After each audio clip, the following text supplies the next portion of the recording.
It's not just the computers on our desks. When we say computer, we mean everything from smartphones to watches to refrigerators to automobiles. There's computing and interactive technologies ubiquitously throughout the world. It's really important to take kind of a human-centered view on technologies and think about how is this technology going to have an impact and how can we use it for good.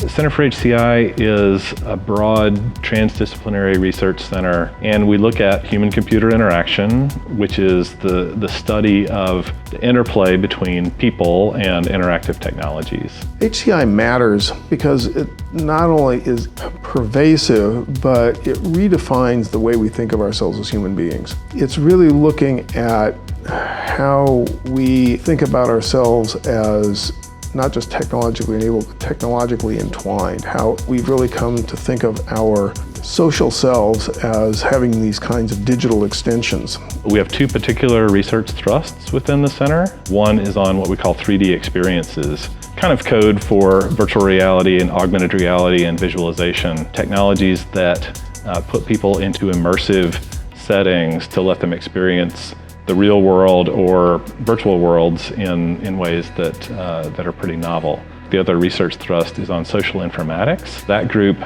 works on understanding how technologies impact societies and communities through platforms like social media, crowdsourcing, and other sorts of collaborative technologies. The Center for HCI has more than 40 faculty affiliates from across the university. There's technical disciplines like computer science and industrial and systems engineering, but we also work very closely with people from creative disciplines. So we have a large number of faculty members from the School of Visual Arts and also the Industrial Design program. Folks in the sciences, especially in psychology, are really important to understanding people and how they respond to technology.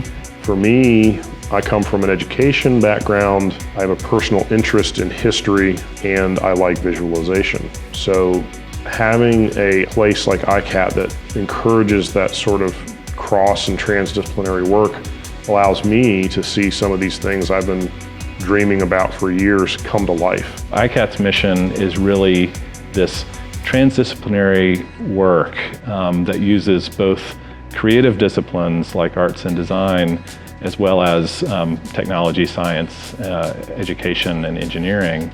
And that's really what we've been doing all along as well. One of the things about HCI is it is one of the fundamentally interdisciplinary areas in socio-technical systems. We have to have a broad perspective. And one of the things about ICAT is, in fact, its naturally broad perspective. The opportunity to talk to one another, meet folks that you might not have made a connection with otherwise, and happen upon common ground and common goals. We really see CHCI as a community that facilitates these sort of interdisciplinary projects. Everything that we do is geared towards providing a place for people to come together and talk across disciplinary boundaries to do things that wouldn't be possible otherwise.